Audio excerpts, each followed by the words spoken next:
Selamat pagi anak-anakku semuanya, apa kabar? Ya, yang pasti saya selalu dan tetap semangat ya. Kembali bersama saya dan kita akan melanjutkan pembelajaran kita hari ini. Dan kita sudah masuk ke bab yang keempat, yaitu KD 3.4. Dan di bab 4 ini kita akan coba mempelajari pengaruh agama dan kebudayaan Islam di Indonesia. Dalam bab ini kita akan coba mempelajari tentang teori-teori masuknya agama dan kebudayaan Islam di Nusantara. Kemudian kita juga akan mempelajari tentang kerajaan-kerajaan Islam di Nusantara itu apa saja. Lalu nanti kita juga akan mempelajari tentang kehidupan sosial ekonomi masyarakat pada awal pengaruh Islam. Dan yang terakhir kita akan coba melihat apa bukti-bukti pengaruh Islam yang masih ada hingga kini ya. Oke, kita langsung saja ke materi utama kita yang pengaruh Islam dan kebudayaan Islam di Indonesia.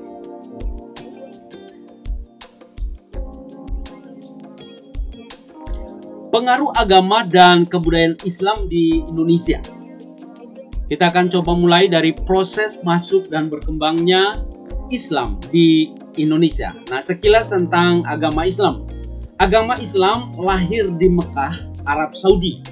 Agama Islam diyakini sebagai agama yang diwahyukan oleh Allah kepada umat manusia melalui utusannya, yaitu Nabi Muhammad. Pada bulan Ramadan tahun 610 Masehi, Muhammad yang tepat berusia 40 tahun didatangi oleh malaikat Jibril di Gua Hira. Terjadilah dialog yang panjang antara Muhammad dan malaikat Jibril. Melalui dialog ini, Muhammad diangkat menjadi Rasulullah dan mulailah proses turunnya Al-Quran sebagai kitab suci agama Islam. Sekitar tahun 613 Masehi, Nabi Muhammad mulai menyebarkan agama Islam secara terbuka. Tantangan terbesar datang dari suku Quraisy dan penduduk Mekah. Lalu Nabi Muhammad dan pengikutnya kemudian memutuskan pindah ke Madinah. Peristiwa ini dikenal dengan nama hijrah, yang kemudian digunakan sebagai awal penanggalan Islam. Pada tahun 610 Masehi, Nabi Muhammad berhasil membebaskan kota Mekah dari kekuasaan kaum kafir. Pasca perang, kaum Quraisy dan penduduk Mekah mulai memeluk agama Islam dan Ka'bah menjadi kiblat ibadah umat Islam. Itu tadi sekilas tentang agama Islam. Tentunya kalian lebih mengerti dan paham benar tentang asal usul atau agama Islam itu sendiri ya. Nah, kita langsung saja ke materi selanjutnya, yaitu teori-teori tentang masuknya agama Islam ke Nusantara. Ada banyak teori yang menceritakan tentang masuknya agama Islam ke Indonesia atau ke Nusantara. Yang pertama adalah dari teori Gujarat ya. Dari teori Gujarat, menurut teori ini Islam masuk ke Nusantara sekitar abad ke 13 dibawa oleh para pedagang Islam dari Gujarat, India. Ada dua bukti yang mendukung teori ini. Yang pertama ya, batu nisan Malik al-Saleh, Sultan Samudra Pasai yang meninggal tahun 1297 yang bercorak Gujarat, India. Kemudian yang kedua, tulisan Marco Polo, pedagang dari Venesia yang menyatakan pernah singgah di Perlak pada tahun 1292 dan mendapati banyak penduduknya beragama Islam serta peran pedagang India dalam penyebaran agama tersebut. Kemudian yang kedua, teori Persia mengatakan bahwa Islam di Indonesia berasal dari Persia pada abad ke-13. Pencetus utama teori ini adalah Hussein Jajadiningrat dan Umar Amir Hussein. Kemudian teori selanjutnya adalah teori Mekah yang mengatakan bahwa Islam masuk Indonesia pada abad ke-7 Masehi dan berasal langsung dari Mekah dan Madinah, Arab. Menurut teori ini, Islam masuk ke Indonesia pada awal abad Hijriah. Kemudian selanjutnya ada teori dari teori Cina yang mengatakan bahwa proses kedatangan Islam di Indonesia berasal dari para perantau Cina. Teori ini dicetuskan oleh Sumanto Al-Qurtubi. Lalu kita akan coba membahas tentang jalur-jalur penyebaran Islam di Indonesia. Jadi melalui jalur apa saja kita akan coba mempelajarinya satu persatu ya. Proses masuk dan berkembangnya agama dan kebudayaan Islam ke Nusantara pada umumnya berjalan dengan damai. Oleh karena itu, Islam mendapat sambutan yang baik dari masyarakat, baik dari kalangan raja, bangsawan maupun rakyat biasa. Penyebaran Islam yang berlangsung damai ini dapat terlihat pada cara-cara penyebarannya, yaitu melalui saluran perdagangan, perkawinan, pendidikan, ajaran tasawuf, dakwah, dan kesenian. Pedagang, mubalik, wali, ahli tasawuf, guru agama, dan haji berperan penting dalam proses ini. Kemudian kita akan coba bahas satu persatu ya. Yang pertama melalui jalur perdagangan. Ya, penyebaran Islam yang pertama melalui jalur perdagangan. Perdagangan merupakan metode penyebaran Islam pertama dan paling utama. Menurut Tom Perez, sekitar abad ke-7 sampai abad ke-16, lalu lintas perdagangan yang melalui Indonesia sangat ramai. Dalam proses ini, pedagang Nusantara dan pedagang asing, dalam hal ini Islam, dari Gujarat dan Timur Tengah, Arab dan Persia, bertemu dan saling bertukar pengaruh. Kemudian melalui perkawinan. Yang pertama tadi melalui jalur perdagangan. Kemudian yang kedua melalui jalur perkawinan. Pedagang-pedagang itu dan juga keluarganya menikah dengan perempuan pribumi, putra-putri bangsawan, dan bahkan dengan anggota keluarga kerajaan. Anak-anak hasil perkawinan itu pun akan mengikuti agama Islam yang dianut kedua orang tuanya. Perkawinan anak-anak kaum bangsawan ataupun anak raja mempunyai dampak yang lebih besar. Mereka lebih mudah memengaruhi Islam untuk mendukung penyebaran Islam. Lama-kelamaan seluruh anggota keluarga istana akan memeluk Islam. Selanjutnya, kerajaan yang awalnya bercorak Hindu-Buddha perlahan-lahan menjadi bercorak Islam. Kemudian melalui jalur pendidikan. Penyebaran agama Islam melalui jalur pendidikan. Perkembangan Islam yang semakin meluas mendorong munculnya para ulama dan mubalik. Para ulama dan mubalik ini menyebarkan Islam melalui pendidikan dengan mendirikan pondok-pondok pesantren di berbagai daerah. Saluran pendidikan sangat efektif untuk mempercepat dan memperluas penyebaran Islam hingga ke daerah-daerah yang terpencil. Pesantren-pesantren pada masa awal penyebaran Islam diantaranya adalah sebagai berikut. Yang pertama, pesantren Ampel Denta di Surabaya yang didirikan oleh Ampel. Kemudian yang kedua, pesantren Sunan Giri di Surabaya juga.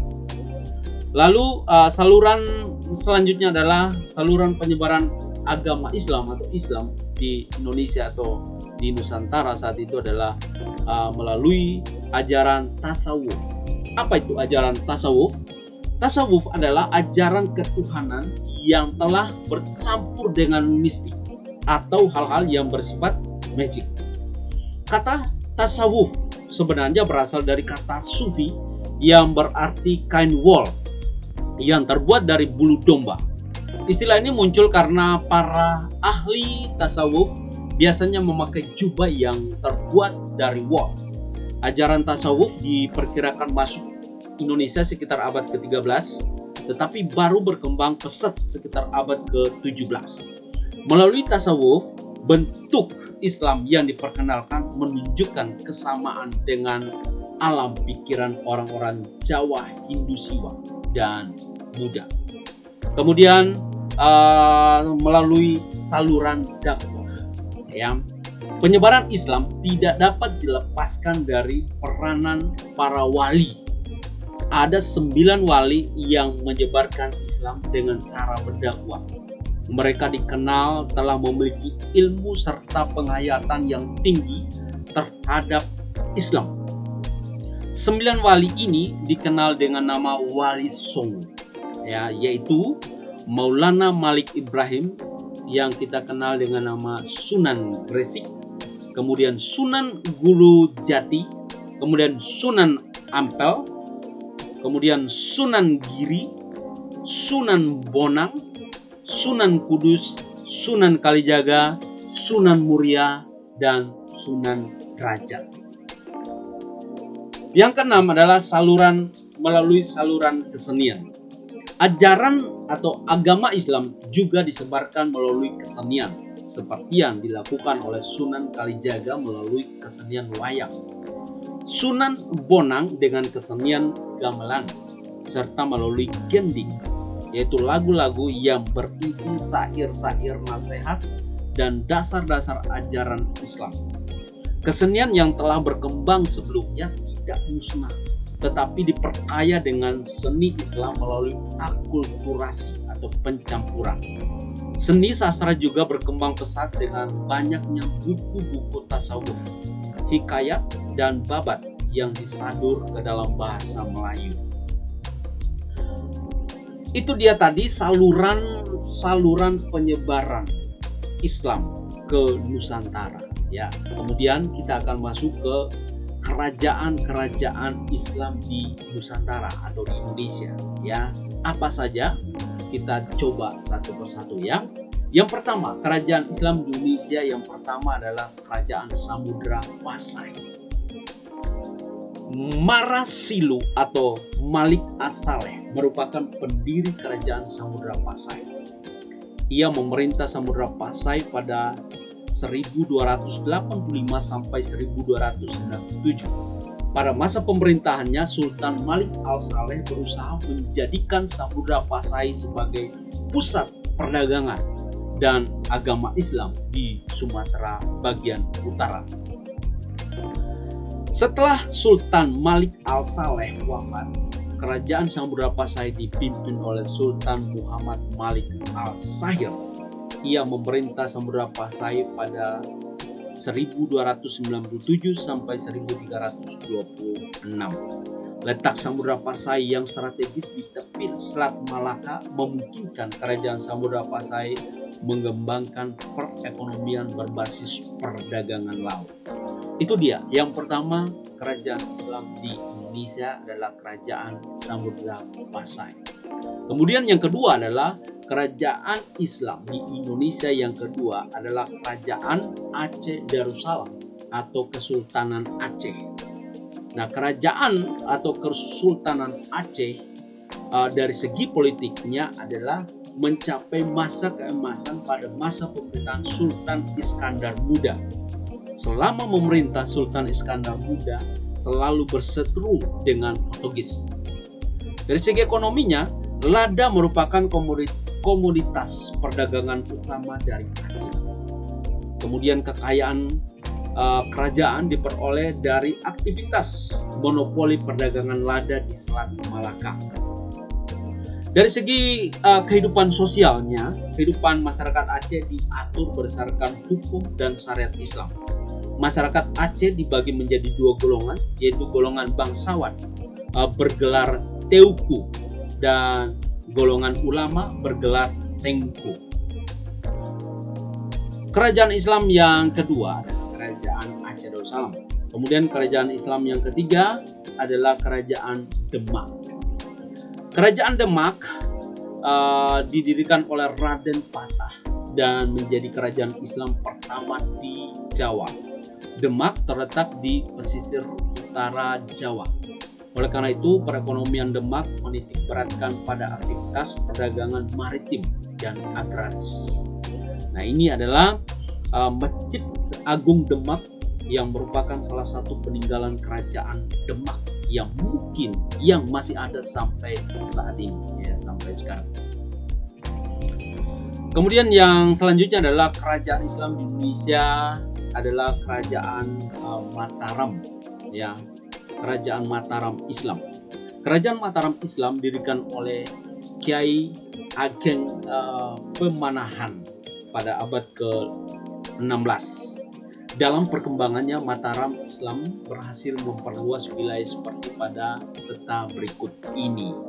Jadi yang pertama tadi di sini Kerajaan Mataram, lalu dalam perkembangannya memperluas wilayah kekuasaannya sampai ke daerah Madura, Surabaya, lalu membentang sampai ke daerah Cirebon dan sekitarnya, ya. Nah, ini Kerajaan Mataram Islam. Kerajaan Mataram Islam mencapai puncak kejayaan pada masa pemerintahan Sultan Agung. Sultan Agung berusaha menjadi kerajaan besar dengan cara menyerang VOC di Batavia. Serangan tersebut dilancarkan pada 1628 dan 1629. Sultan Agung juga memelopori pesatnya kebudayaan Mataram. Kemudian kerajaan Islam Indonesia selanjutnya adalah Kerajaan Banten. Banten merupakan pelabuhan penting yang terletak di bagian barat Pulau Jawa. Oleh karena letaknya yang strategis, Banten sering diperebutkan oleh pihak-pihak yang memiliki kepentingan ekonomi. Kejayaan Kerajaan Banten berlangsung pada masa pemerintahan Sultan Ageng Tirtayasa 1651 sampai 1682. Sultan Ageng Tirtayasa berusaha memajukan perdagangan Kerajaan Banten.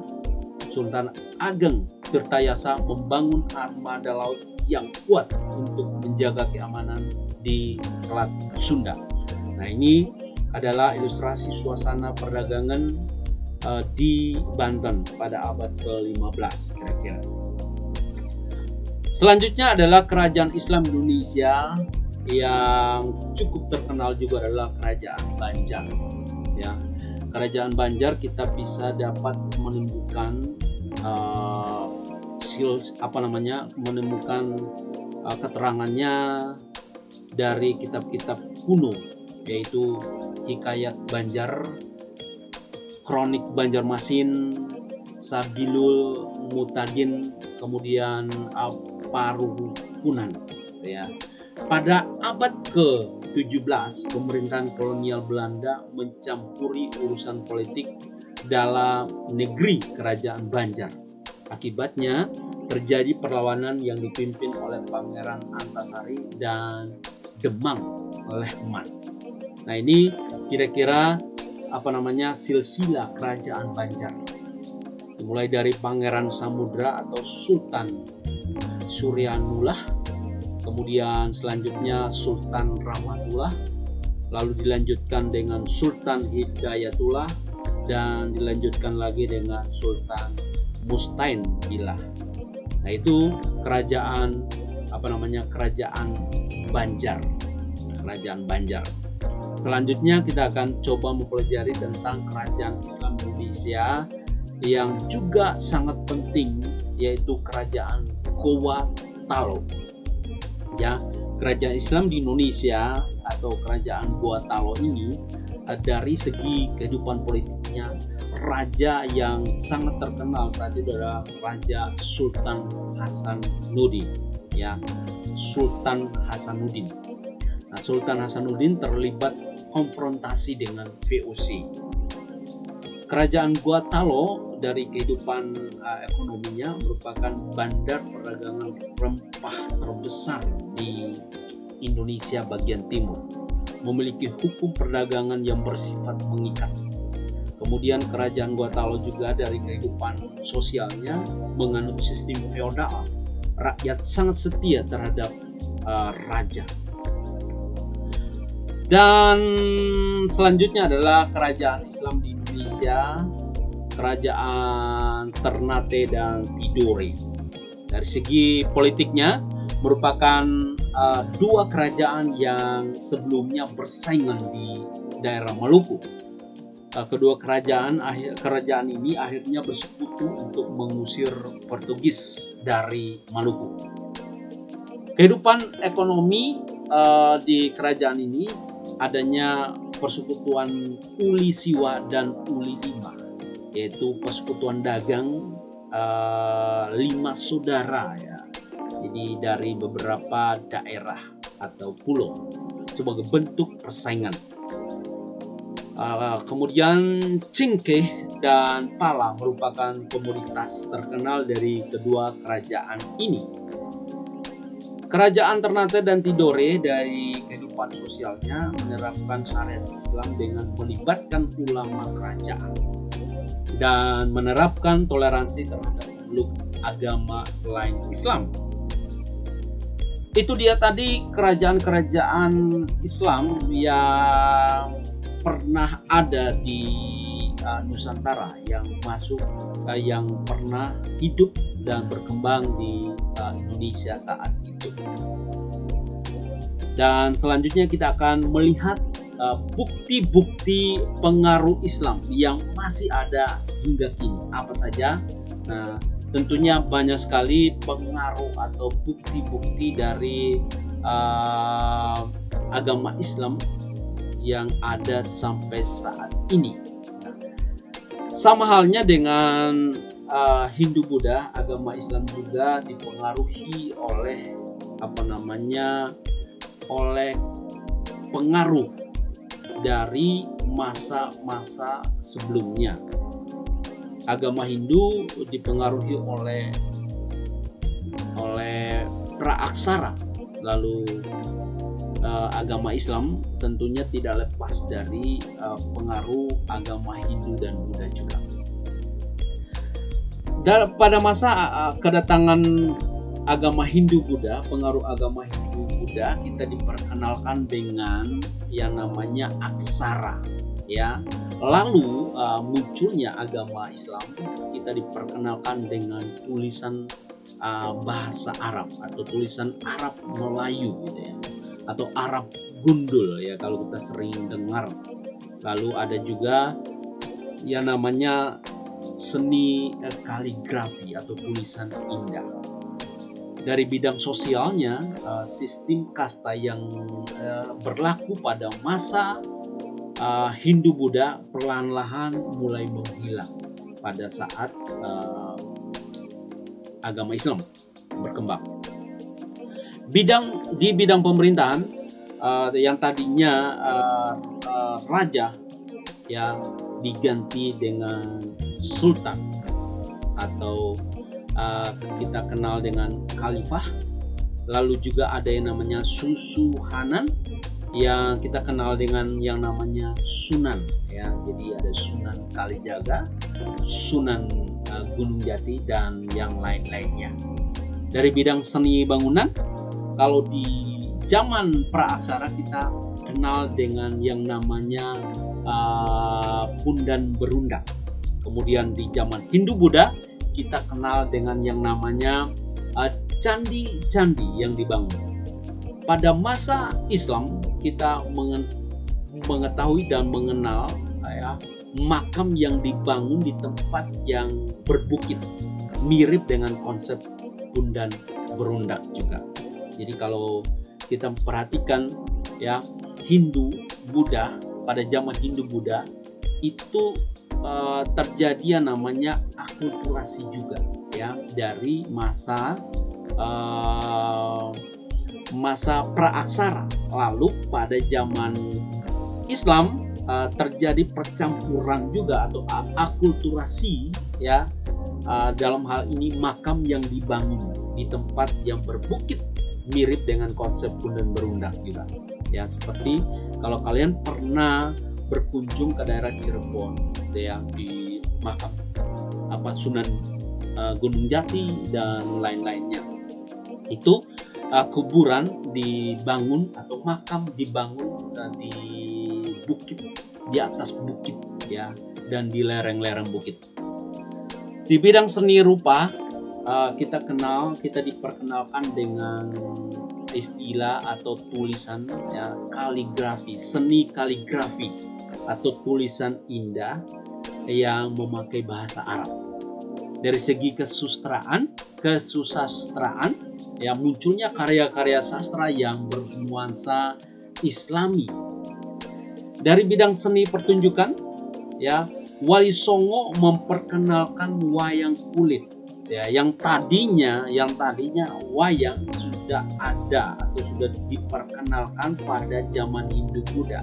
Lalu pada zaman Wali Songo memperkenalkan wayang kulit sebagai media penyebaran agama Islam. Lalu kita juga bisa melihat dari upacara, misalkan upacara pernikahan, acara siraman, selamatan, sesaji, dan doa-doa didasarkan kepada Al-Quran atau dari Al-Quran. Sistem kalender pada zaman Hindu-Buddha menggunakan sistem kalender Saka ya. Kemudian masuknya atau pengaruh Islam ke Indonesia menggunakan sistem kalender tahun Hijriah yang kita kenal dengan ada yang namanya Muharram dan juga bulan Ramadan. Nah, itu dia.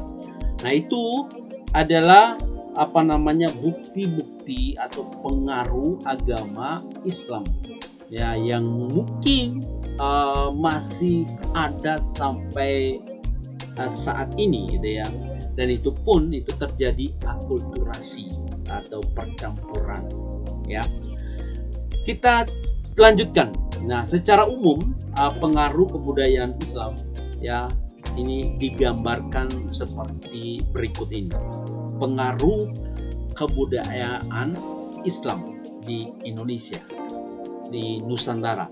Dari segi politiknya, penyebutan kerajaan berubah menjadi kesultanan atau kesunanan ya. Jadi Kesultanan Demak, Kesultanan Aceh ya, Kesultanan Banten. Nah, seperti itu. Kemudian dalam menjalankan pemerintahannya, raja atau sultan dibantu lembaga penasehat yang dikenal dengan sebutan Majelis Ulama. Kemudian dari segi ekonominya, penerapan pajak dan bea cukai dalam perdagangan dan pelayaran, dan keberadaan sistem saham untuk membagi keuntungan dalam aktivitas perdagangan. Dari segi sosialnya, sistem kasta yang tadinya berlaku di zaman Hindu-Buddha tidak berlaku lagi dalam masyarakat. Berkembangnya adat dan tradisi yang bernuansa keagamaan. Lalu dari segi budayanya, berkembangnya agama Islam. Kemudian berkembangnya kesenian bercorak Islam, dikenalnya huruf dalam bahasa Arab. Kemudian berkembangnya seni sastra yang bernuansa Islam. Oke, thank you. Terima kasih. Ya, materi kita untuk bab 4 ini sudah selesai, sudah berakhir. Ya, tetap semangat ya. Belajar dari rumah, sehat selalu dan tetap semangat. Oke, itu tadi pelajaran kita ya, materi kita tentang pengaruh agama dan kebudayaan Islam di Nusantara.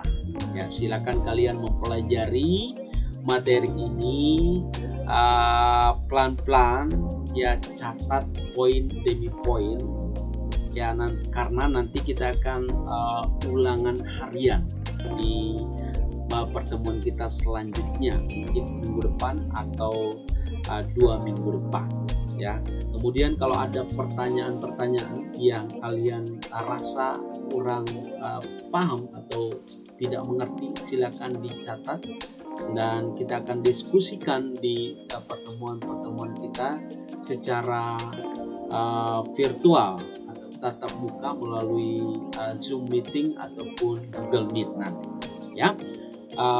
Dari saya itu saja, dan tetap semangat, jaga kesehatan kalian, dan selamat pagi.